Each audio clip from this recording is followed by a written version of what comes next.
Welcome to SBCkids Online. I'm so glad you've joined us. My name is Pastor Bree. Woohoo! Yes, it's finally here. I am going to be the first. Well, maybe not the first, but I do very much want to wish you a very Merry Christmas. Merry, Merry, Merry, Merry, Merry, Merry, Merry Christmas!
Welcome to Story Lab. This week, we're celebrating Christmas while we take a look at the story of some shepherds working the night shift who got the surprise of their lives. Oh, and look out for this.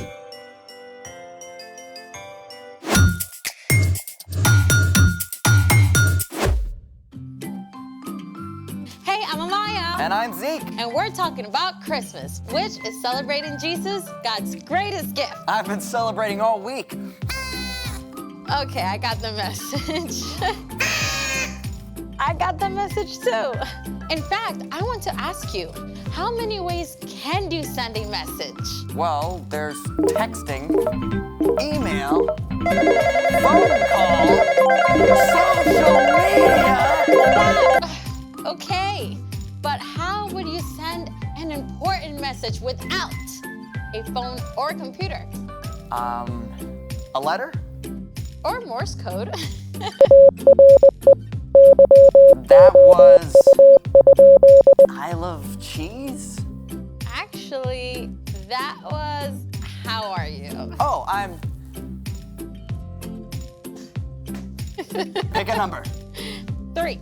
1, 2, 3. 3? Oh, I'm great.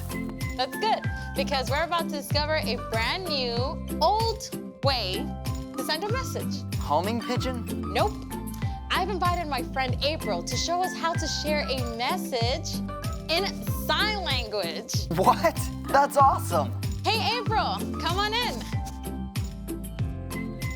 Hello, everyone. Wait, can you do that again? Yeah. Hello, everyone. Hello, everyone. Yep, perfect. April, how did you learn sign language? Yeah, so my grandparents were both deaf, and I learned just growing up with them and talking. That's amazing. It's like you're doing a marathon with your hands. Have you used sign language in other places too? So in college, also a long time ago, I interpreted for a math class. There was another girl there that was deaf, and math is very hard to interpret. Wow, that's amazing. Can you teach us some more? What does that mean? Nice Nice. to meet Neat. you. Oh. Okay, so nice to meet you. No, nice to meet you. Good, good. Can you teach us Happy New Year? Yes. Happy Happy New New Year. Year. Yeah. Good. Happy Happy New Year. Happy New Year. Okay, happy New Year. All right, I think we have time for one more. Can we do a spoiler for the story? It's December. I think everyone knows what story we're telling. Okay. Jesus is for everyone. Jesus is for everyone. Jesus Jesus It's for is for everyone. everyone. Jesus is for everyone. Yes, you got it. Good. April, it has been amazing having you. Can you tell us how to say thank you? Thank you. Thank you. Thanks for having me. It's been really fun. See you later. Bye. Bye. That was awesome. I know, right? And now it's time for... The story before the story. Today, we're in the third book of the New Testament, Luke. But before Luke, in the very beginning, out of love, God made an amazing world. But when people turned away from God, the world was broken.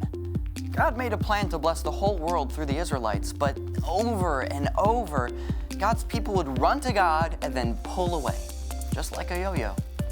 Then foreign nations invaded and captured the Israelites. They must have wondered if God still loved them and had a plan for them. God spoke through prophets about the great rescuer God would send. And at last, after hundreds of years, God sent a tiny baby to be born in the small town of Bethlehem, God's very own son, Jesus, which is where our story starts. And go! Hey everyone, Jesus is born! It's the most amazing news ever. But even though the birth of God's Son was going to change the entire world, well, the world didn't know about it yet. The town of Bethlehem lay sleeping. Shh. Streets were quiet, but in the fields outside town, some shepherds were still awake and keeping watch over the flocks of sheep. Now, if you're going to announce the birth of a king, you send a herald straight to the big cities and high up leaders, right? Yeah, you let the most important people know first. Well, these shepherds were the opposite of important. In fact, they were considered nobodies, probably really sweaty and smelly from living outside and wrangling stubborn sheep. They were all huddled around the fire, trying to stay warm, trying to stay awake. And suddenly, a brilliant angel from God appeared before them. The shepherds were terrified, ready to run for their lives. But the angel said, Do not be afraid. I bring you good news. It will bring great joy for all the people. Today, in the town of David, a Savior has been born to you. He is the Messiah, the Lord. Okay, the town of David. That's what people call Bethlehem, because it's where King David had grown up hundreds of years before. Here is how you will know I am telling you the truth. You will find a baby wrapped in strips of cloth and lying in a manger. The shepherds were still trying to understand this mind-blowing news when an epic angel choir from heaven showed up, and the entire sky lit up as they sang for joy. May glory be given to God in the highest heaven, and may peace be given to those he is pleased with on earth. Then just as swiftly as it arrived, the angel left. The night was dark and still again. But you could bet those shepherds, they were wide awake now. What just happened? Mind blown. Can you believe God just told us we get to go to Bethlehem? We gotta see this for ourselves. I'll race you. Can you imagine? The shepherds were giddy with excitement and filled with wild curiosity. They took off across the field, heading straight for Bethlehem. And there they found the place where a light still glowed. Mary and Joseph were exhausted, but they welcomed their first visitors to see the brand new baby.